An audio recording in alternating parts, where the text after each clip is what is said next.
everybody. Bridget Lynn Dolgoff, Conscious of Economics and Urban Farm Project. Anyway, yes, it's Sunday morning. I'm looking a little scary as usual. And no, I'm not going to be putting any bling bling on or makeup or I did all that stuff when I was younger in my part-time modeling years. I was waxed and buffed and makeuped and pinned and yeah. Anyway, squished and squashed into clothes and shoes and, all that kind of stuff. Anyway, I had to deal with a lot of perverts, major perverts. It's like, yeah, don't let your daughter model because the worst perverts of all time are usually, behind a camera or video, or wardrobe or want to manage your career. And yeah, some of the sickest, biggest perverts. So anyway, so don't expect me to look, blingied out because I don't do bling bling.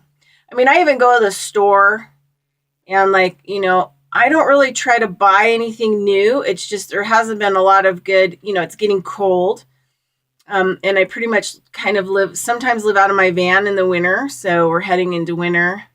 So this winter, it looks like I'll be living in and kind of out of my van. I'll have like a space to kind of sleep where it'll be kind of warm. And, this is the thing is that used to, just trying to work so hard to get, a house and all that stuff back again.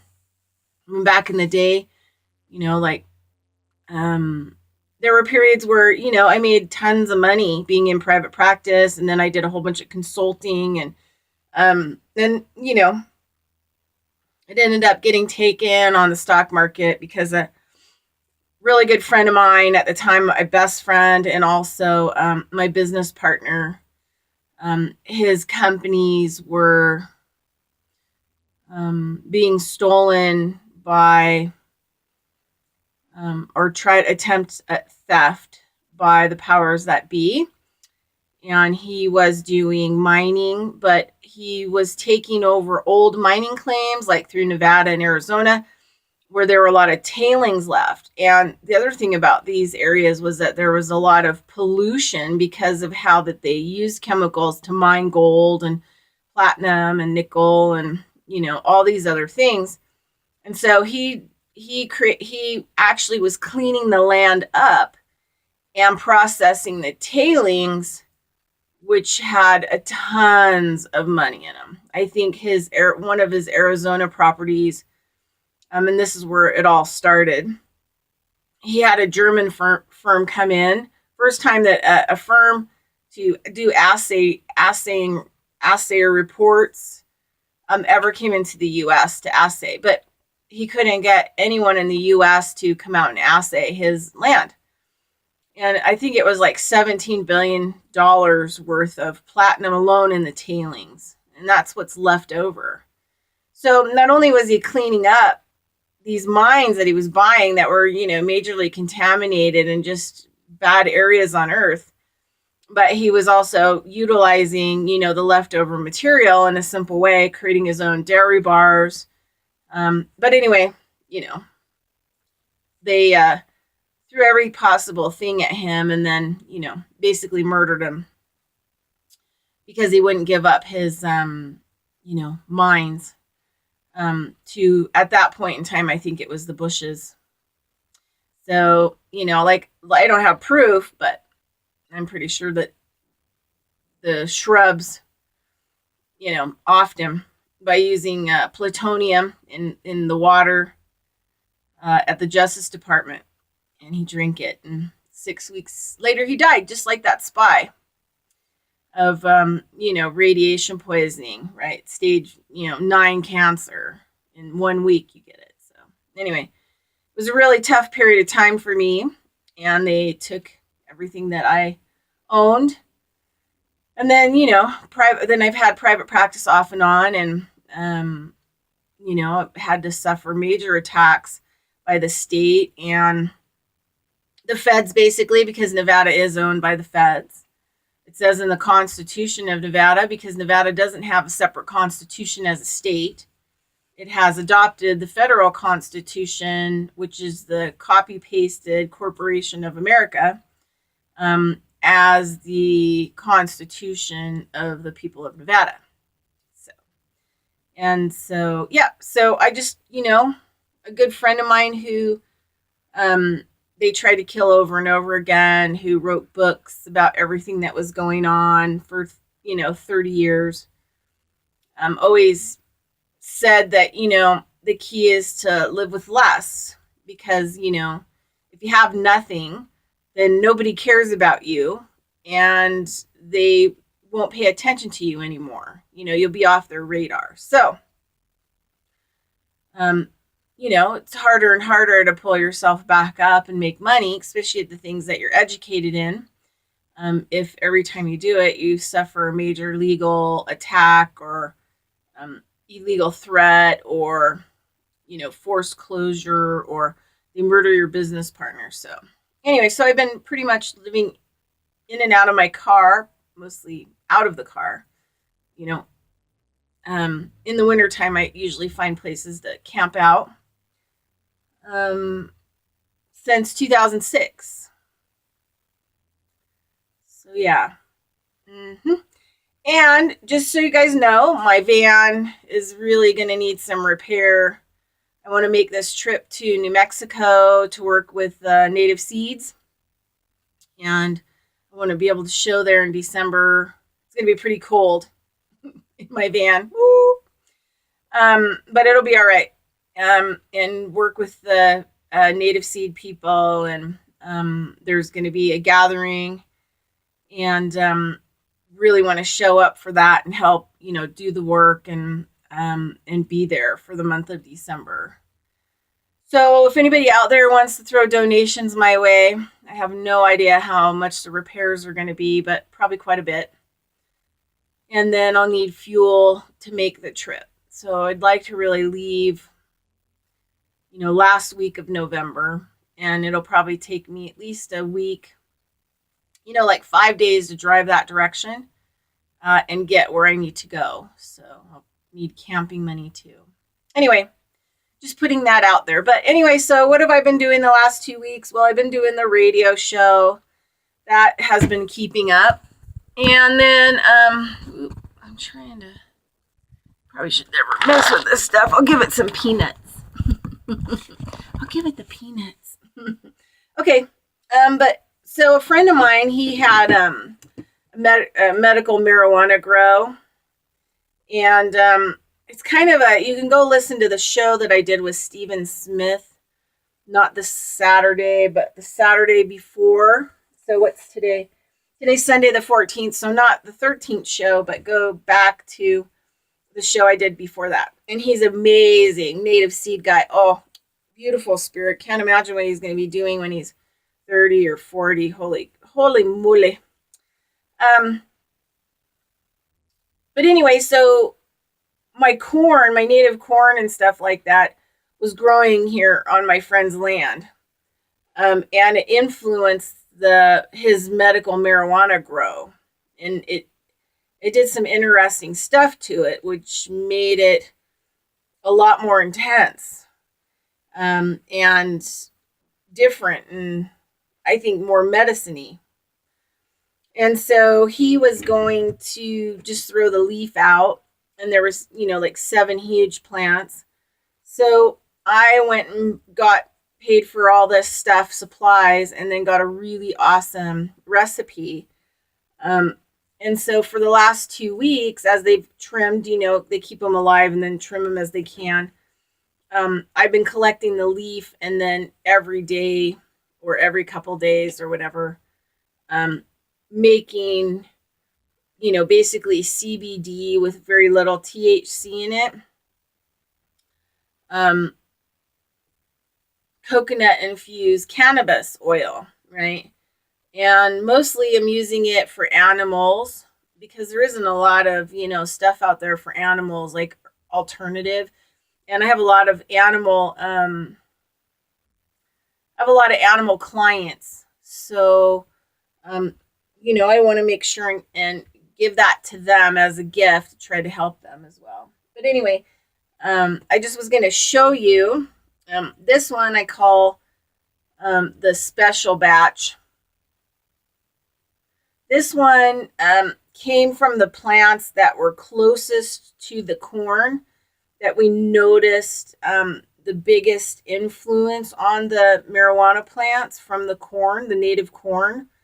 And from what Steven said, he said that the corn, the native corn, would influence anything in its area. I mean, because it has codes and they're like little computer chips, and they're changing the soil and the environment, and these are kind of the things that they have a lot of information and data in them, so they make things better.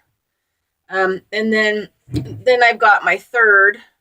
I gave away all the first big batch, and then I gave away a lot of the special, and then I've given away a lot of the third. So I've just kept a couple jars of each kind for myself, and so that I can, try it, and, so yeah, so that's what I've been doing for 2 weeks. So I learned how to make it, how's the best way to make it.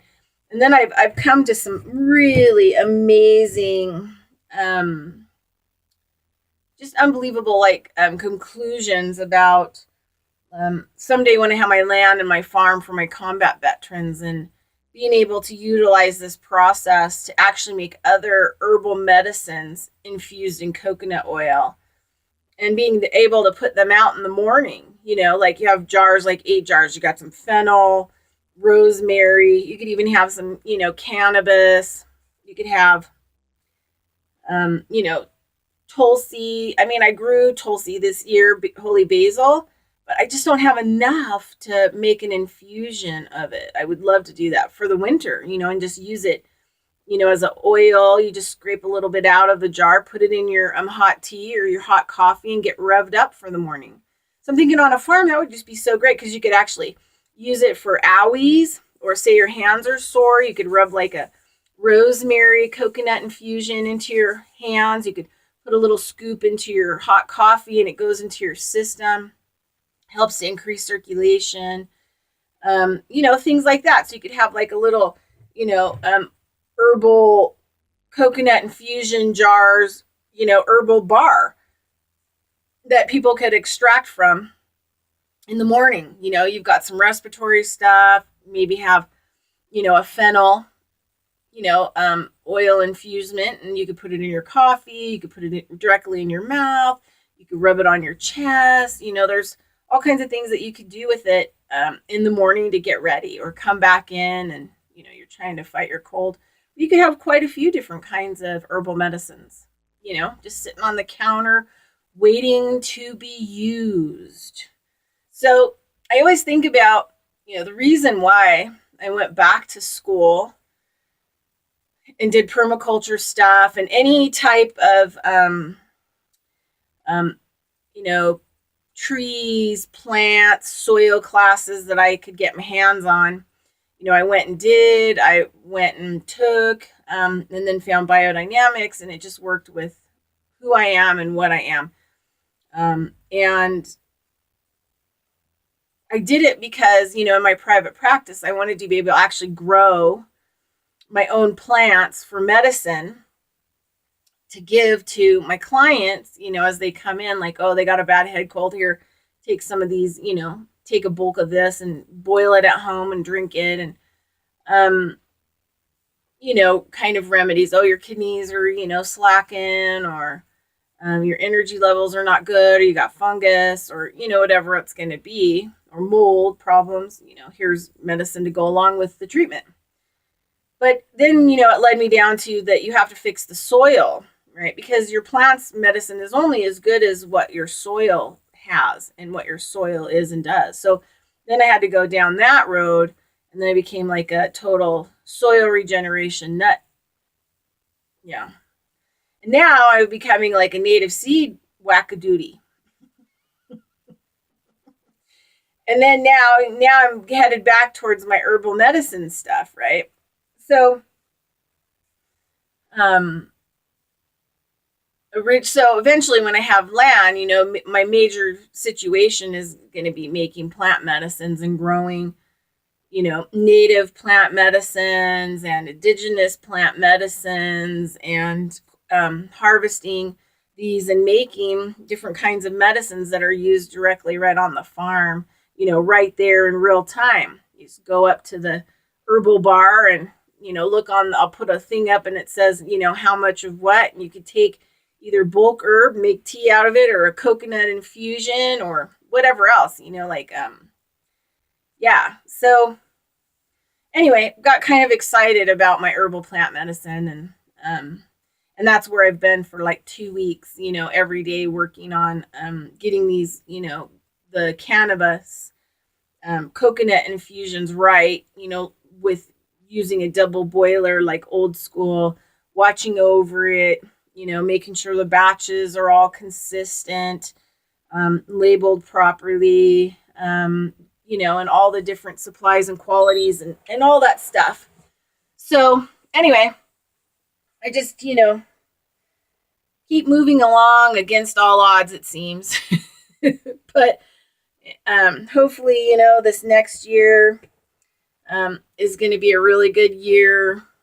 Let's hope, for humanity. Hopefully we'll be finally moving in the right directions, and lots of us, like myself, who've been doing certain kinds of work, alternative medicine, plant medicines, alternative farming, soil restoration, all of these things will be important in the near future. And, I don't regret my life, but it has been pretty fucking tough since 2006. And it's hard when, the government kills the people closest to you. And there are also people that are trying to make a difference in this world and make it better. So, yeah. Yeah, that's it. Anyway, hopefully I'll have a couple videos today. We're going to work on the rest of the garden, like how to clean up the garden after everything freezes, kind of an idea. And how to make sure you've got enough stuff on it for the microbes to eat over the winter, because like here it's sand, and I turned it into dirt to grow stuff, but I'm going to add to stuff. So next year when I'm not here, and if anybody wants to grow a garden there, it's going to be more like soil, right? Because a lot of this mulch and everything else will have been kind of broken down and eaten up and kind of crushed into the sand dirt. And then so it starts the process of evolution to soil. So probably have a video on that. And the birds here are not really sure about the Hopi sunflowers. Like I harvested a whole bunch of seeds from the top. So I harvested all these seeds. It's totally in there, the Hopi seeds, from the big heads that came out first. But there's still a whole bunch of smaller heads, probably like, I don't know, probably 60 of them out there. And the birds are starting to figure out how to eat them, and that they can eat the seeds. But I'm going to take them down today and then put the little heads on the table outside so they can get to them a little bit easier, and be able to put the little seeds out of them. So pretty excited about that. Because, you always want to leave, I think the native way is something like a third for me, a third for you, and a third for the environment, or nature. So I left more than a third for the environment and nature this year. And then I've got my corns that I'm going to start breaking down. And those corns are going to go to ceremony, and they're going to also be handed out probably as the seeds as giveaway. So at ceremony kind of a thing. So, and I've got some other native seeds that we'll do giveaway too. The Hopi seeds will go for giveaway. And then, the cool thing is I didn't get to try them, but so, obviously you could eat these sunflower seeds. These are raw right now, but you could bake them in a way that you could probably eat the shell and the little seed inside. But what I was reading is that they used, the Hopi used these Hopi sunflowers mostly for the black color, right? So they use them as dye, probably for things that they need dyed, right? So that's kind of a cool thing. So anyway, yeah, everything will be going, giveaway and all that other stuff, and we're going from there. So we'll probably do a video today on garden cleanup. But if anybody listens to my video out there and wants to help out my trip for New Mexico, I would greatly appreciate it. I'm going to need at least $600 in fuel just to probably get there and back. And then I really need to have my van fixed. It's been making a noise off and on, but now the noise like is every time I turn it on, it's making the noise. And a good friend of mine's a mechanic, but I can't expect him to work on my stuff for free. So anyway, thanks for all the help. If there is help out there, and you want to help me, that would be great. But really, really, really, really want to make this trip in December. And it's really important for my commitment to be a native seed grower this next year and in the future, and do native seed outgrows and go and meet the people and, and ask permission and, all the things that are necessary, and go there and work and volunteer and help with whatever needs to be done, and also follow them around so I can pick up tasty morsels and insights like, all right, I'll talk to you later. Thanks so much for listening. And pretty excited about this. This canna, mostly it's leaf. It's all leaf material. I didn't use stems. There was too much on the plants. There's one whole plant left, and I'm like done. I can't really stand over a stove anymore right now and process, leaf material. So we're kind of at the end of that cycle and starting off with a new cycle. And today I'm going to try to get into the garden, and we'll take a look at what it looks like now and kind of some ideas about what we're going to do next for the winter. I'm not growing anything in it, but how we're going to clean it up for the winter, and stuff that you would want to do, kind of some simple ideas for your garden so that you don't have to do a lot of remedies come spring, that as soon as the dirt warms up, that you can plant right away, instead of, bringing in a lot of compost and stuff like that's not good in the spring. And it has a tendency to burn your soil and burn your plants, because it's a little too hot. So this is the time of year now to start preparing your spring garden. All right. Talk to you later. Bye.